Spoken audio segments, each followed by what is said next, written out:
Invitamos y le aprecio mucho que haya aceptado nuestra invitación al embajador Jorge Álvarez Fuentes, diplomático y filósofo que, bueno, pues hemos conversado con él en diferentes puntos de estos últimos meses en particular. Y bueno, pues Jorge Álvarez Fuentes, que tiene una larga trayectoria diplomática, que representó a México en diferentes países, en Líbano, que ahora se encuentra en esta circunstancia tan compleja, en Egipto, en los, también embajador concurrente en los Emiratos Árabes Unidos, en Qatar, en Siria, en Jordania. También fue embajador de México en Nueva Zelanda y bueno, pues una larga trayectoria la tuya, Jorge, que te permite tener una mirada bastante amplia del tipo de cosas que estamos viendo, empezando por lo que fueron las horas transcurridas desde que ayer en la mañana Donald Trump lanzó a las 6:05 de la mañana de ayer, 7 de abril, este mensaje tronante diciendo que la noche de ayer, esta noche dijo, hablando de la noche de ayer, moriría toda una civilización para no volverla a ver jamás, en pocas palabras. Y a partir de ahí, todo lo demás. Jorge, ¿cómo has visto el panorama? Buenos días y bienvenido. Muy buenos días. Pues he visto un panorama sumamente, digamos, único, porque las amenazas de Trump de ayer y ya el lenguaje del propio Trump ponían en un punto de crispación un conflicto que se ha extendido ya prácticamente 6 semanas. Pero claro, en la visión del presidente Trump, las amenazas deberían de conducir a obligar al régimen de Irán a sentarse a la mesa de negociaciones. Y lo que hemos visto es que efectivamente con el paso de las horas había una enorme expectación de si efectivamente Trump podría cumplir sus amenazas. Afortunadamente eso no ha ocurrido, se ha alcanzado, ahí creo que los esfuerzos tanto de Pakistán, teniendo a China detrás, también de Turquía, de Egipto, han sido importantes. Y las dos partes en este conflicto, o las 3 partes para ser más preciso en este conflicto, necesitaban con urgencia encontrar una salida. Entonces, vamos a ver, es solo una ventana, es una tregua por 2 semanas, en donde habrá que ver, porque como toda tregua o cese al fuego o cese de hostilidades, siempre es frágil, tendremos que ver si se mantiene. A mí me preocupa en particular el hecho, como le preocupa yo creo a muchas personas y analistas en el mundo, cuál va a ser la conducta de Israel, porque Israel no está o no va a estar en esas conversaciones este viernes en Islamabad, en Pakistán, y claro, siempre hay la preocupación de qué manera Israel es capaz de presionar a Estados Unidos o si efectivamente Israel tiene que sujetarse a las decisiones de su aliado y su principal apoyo, que es la superpotencia que son los Estados Unidos. Entonces vamos a ver. Porque estamos en uno de esos momentos, en uno de esos momentos cruciales. El día de ayer fue un día, en términos de las relaciones internacionales, un parteaguas. Un parteaguas, y en el caso de Israel, bueno, pues estamos, se presentó como una tregua en Medio Oriente, pero al final de cuentas Israel dice, yo sigo contra Líbano.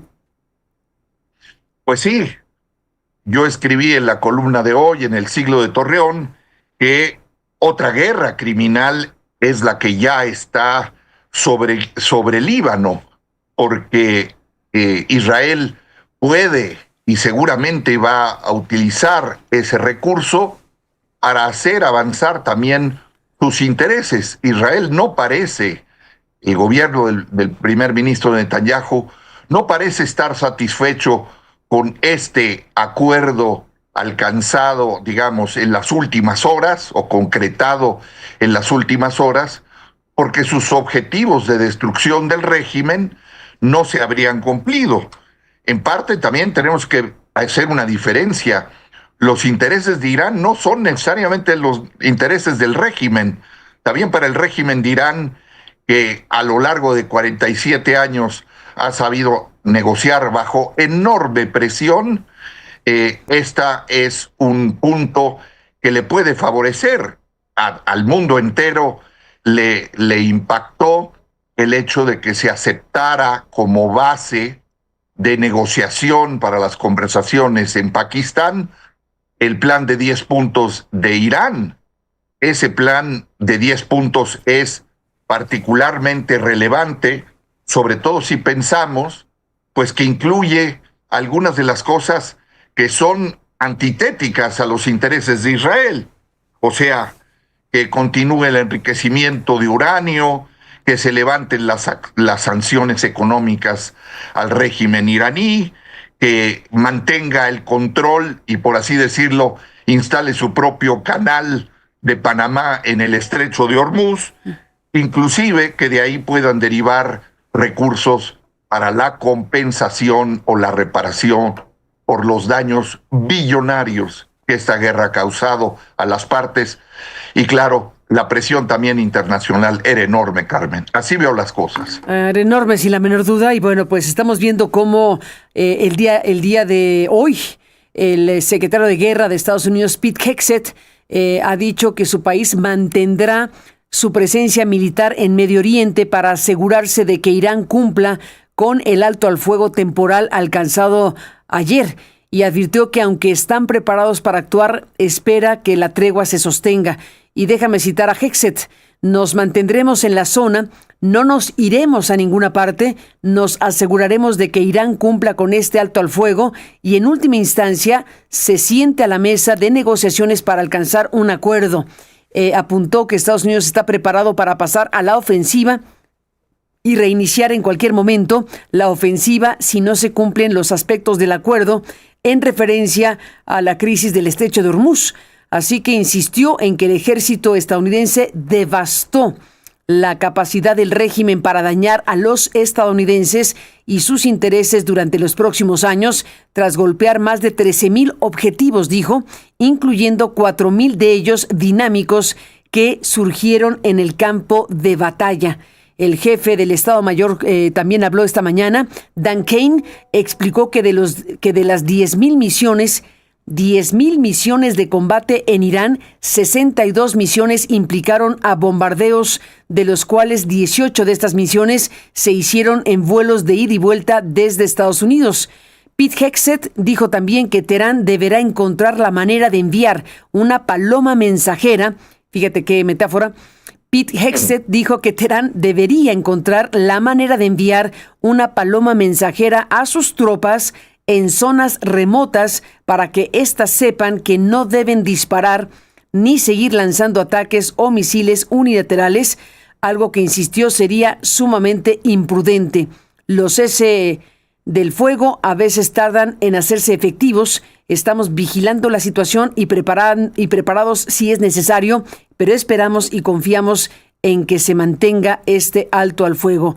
Así que en torno a este acuerdo entre Estados Unidos e Irán de ayer por la tarde-noche, esta pausa de 2 semanas, se está diciendo lo que acabo de leer por parte del secretario de Guerra de los Estados Unidos, Jorge Álvarez Fuentes. Estamos diciendo que dice el ejército que se mantendrá ahí para garantizar que el alto al fuego se respete.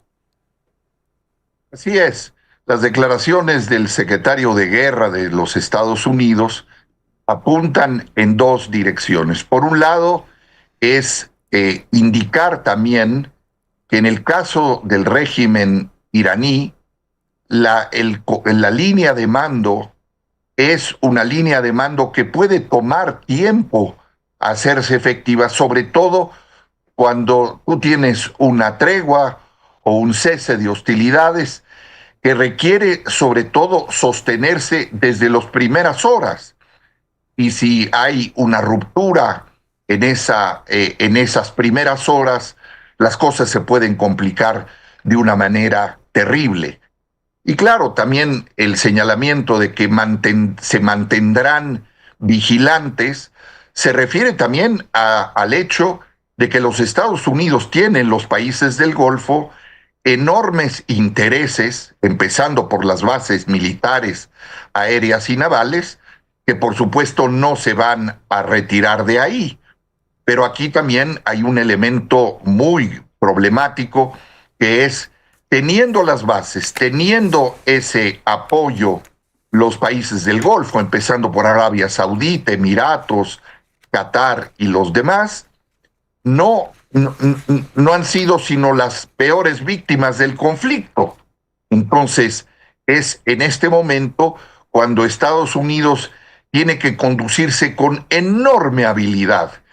Y hay que reconocer también que Irán tiene diplomáticos sumamente experimentados. Hay que recordar, Irán ha hecho muy pocas concesiones en 47 años. Hizo la concesión en 88, cuando la guerra entre Irán e Irak, pero bueno, habían sido 8 años de una guerra cruentísima que provocó la muerte de cientos de miles de efectivos, pero también la única otra concesión fue en el 2015 con el acuerdo impulsado por el presidente Obama, y aquí lo que vemos es que ha cambiado la geopolítica y la geoeconomía de manera notable. Hoy el riesgo del programa nuclear iraní pasó a segundo plano.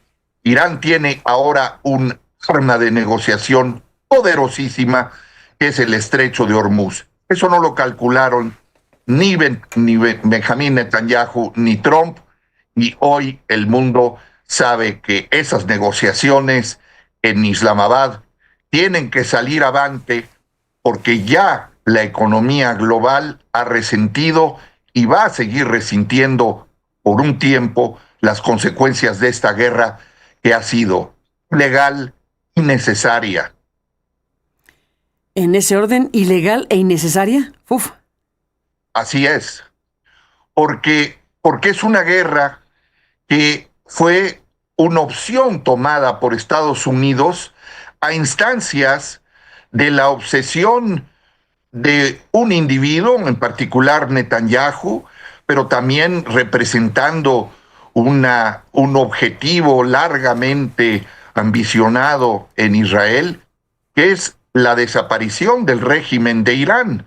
De la misma manera que los intereses del régimen de Irán está, pues, tres elementos. Para Irán, su ideología es resistir, su estrategia es generar el caos y su objetivo final es sobrevivir.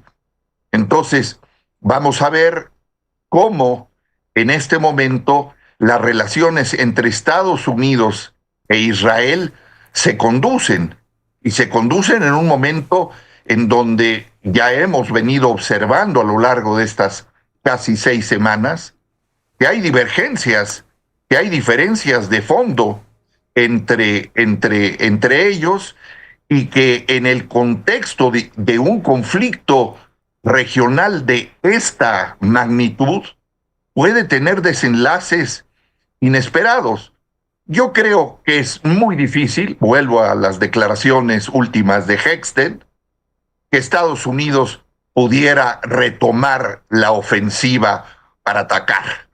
Eso yo creo que no es algo que pudiéramos razonablemente vislumbrar, pero claro, con Trump, con los Estados Unidos y con los ayatolas es difícil de hacer cálculos racionales. Ha habido actitudes muy demenciales en esta guerra, la destrucción que se ha causado a muchísimos países, a millones de personas y al mundo entero, va a ser lo que va a juzgar el desenlace de estas negociaciones. Ni más ni menos, pues sí. El desquiciamiento de un conflicto de esa naturaleza y el enorme costo que ha tenido todo esto, efectivamente incalculable por el momento, pero por lo pronto estamos con esta tregua, estas 2 semanas. En tu análisis prospectivo, estimado embajador Álvarez Fuentes, ¿qué tipo de cosas pueden ocurrir con 2 semanas, con una conflictividad como la del Medio Oriente y específicamente con la de Irán? ¿Qué tipo de escenarios reales pueden desarrollarse en estas 2 semanas? Mira, yo veo al menos 2 escenarios principales en las próximas horas y en los próximos días. Por un lado, tiene que haber un elemento que contribuya a acercar no las posiciones, pero sí al menos las actitudes con las que se llegue a las conversaciones directas en Islamabad. Esa es la diferencia con el pasado. Las negociaciones en Omán y en Ginebra fueron conversaciones indirectas. Aquí no. Aquí van a ser, en ese sentido, conversaciones cara a cara. Y entonces, un escenario que yo veo es que, habiendo tanta desconfianza, producto de los engaños, producto de lo que ha ocurrido, con el tiempo, quizás logremos valorar el colosal impacto de esta guerra en el Medio Oriente.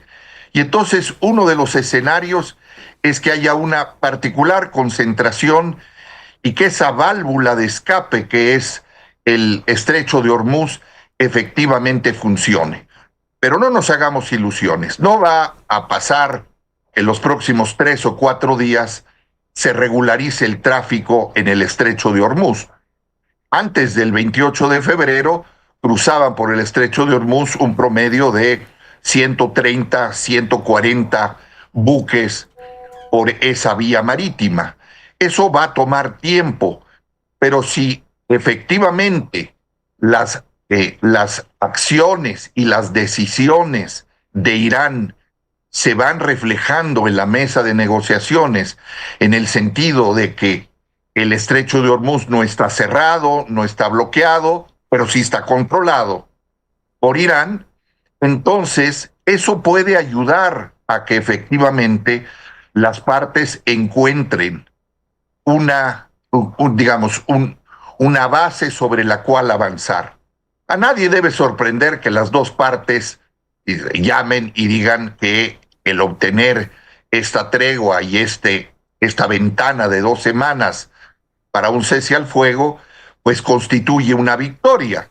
Sabíamos que Trump iba a salir a cantar victoria, pero también el régimen de Irán ha salido a decir: hemos salido victoriosos porque hemos resistido, después de casi 6 semanas, un ataque formidable como ningún país ha experimentado. Los números de Hexted son eso, números, pero hay que pensar en la destrucción masiva que se ha producido en un país. Pero bueno, veremos ese escenario. Y el otro escenario es el escenario que tiene que ver con dónde queda Irán en la geoeconomía futura, y dónde quedan los países del Golfo, y dónde queda el papel de los Estados Unidos como un país que tiene trazada una estrategia para ser un país hegemónico, sobre todo en el hemisferio occidental. Y entonces esto es algo que tendrá que empezarse a ver, y de manera bastante rápida. Las conversaciones este viernes, en mi opinión, tienen que mostrar un avance que se pueda traducir en los hechos y que no haya ningún incidente, puede haber alguno, pero ningún incidente de tal gravedad que pueda descarrilar las conversaciones y hacer volver a las partes. Solo querría quizás Netanyahu. Por eso la preocupación ahorita tiene que estar centrada en el Líbano.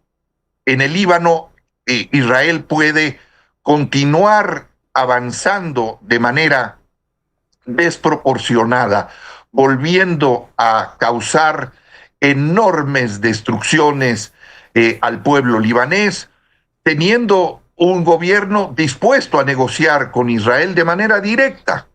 Entonces, tendremos que estar muy atentos, y aquí en México y en el resto del mundo, Líbano tiene que estar no en un segundo plano, en un primer plano, en un plano que centre sobre todo el regreso a un sentido de humanidad, porque toda guerra es un acto también demencial, es un acto irracional, y en ese sentido es importantísimo que se detenga la ofensiva terrestre de Israel. Lo veo muy difícil, lo acabamos de ver, intensificó en las últimas horas, prácticamente diciendo, bueno, pero es que eso a nosotros no nos obliga. Los 10 puntos de Irán sobre la mesa sí señalan que deberán cesar las hostilidades. Entonces, el balance de esas negociaciones frente a los objetivos trazados antes de lanzar el primer ataque y bombardeo el 28 de febrero tendrán que ponerse sobre la mesa. Los escenarios mundiales deberían ayudar a que esta negociación fructifique.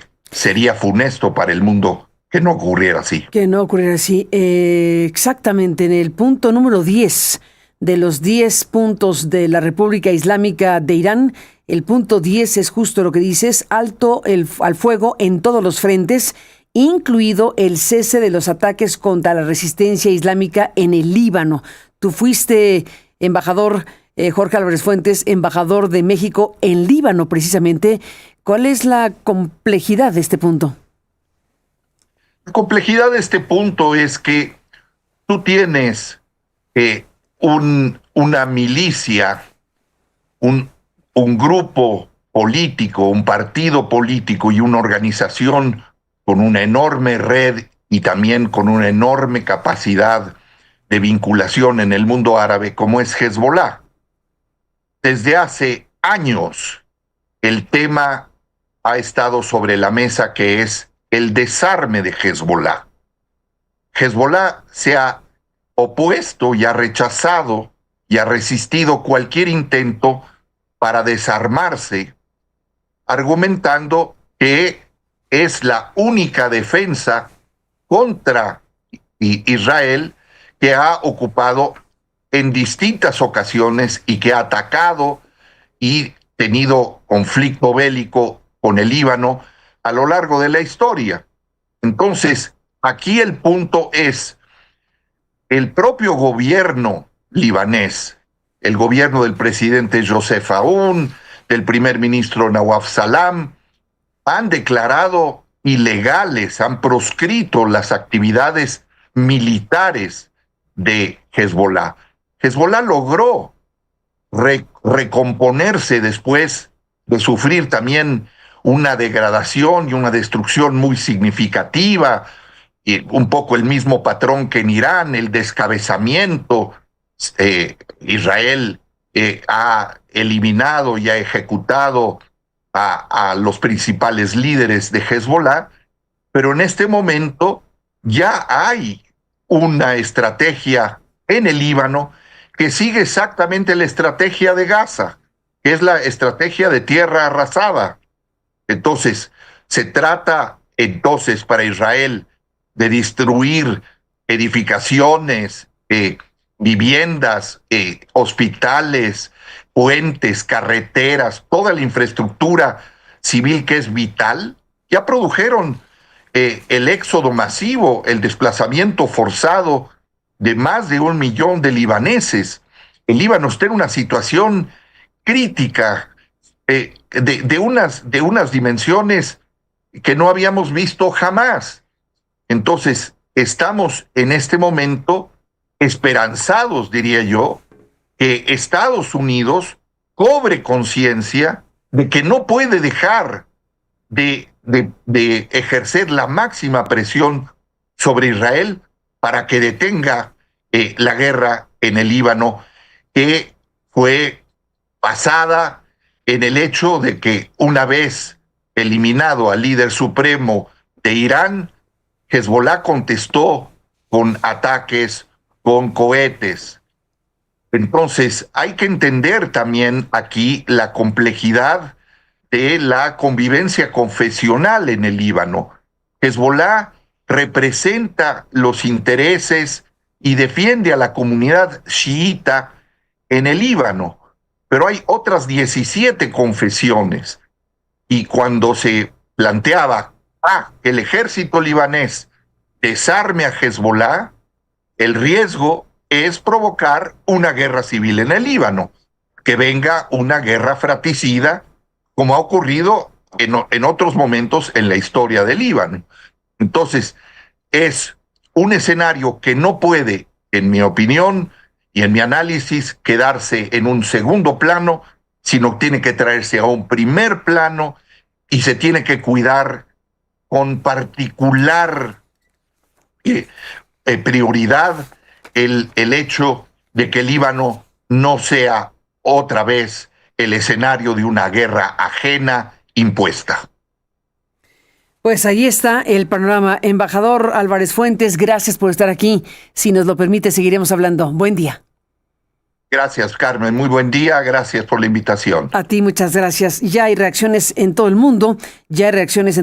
Estamos viendo el